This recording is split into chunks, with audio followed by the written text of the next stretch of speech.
Hello friends, welcome to our YouTube channel friends. In this video I am gonna tell you about how to fix mobile data issue in your Samsung Galaxy F17 5G smartphone. So let's start the video friends.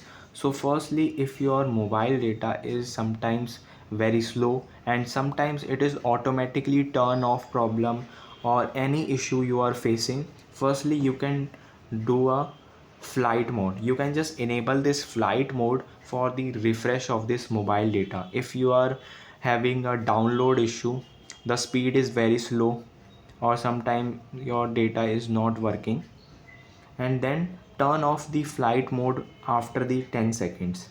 Second step, you can just go for the settings and now click on this settings, and here you have to write access point name. So you have to reset your access point name, so it will refresh your internet connection also. And third step you can do, just type here reset, and here it is mobile data reset, so it will fix all your issue. Here it is reset, click on it, enable the passcode, and your mobile settings is now reset.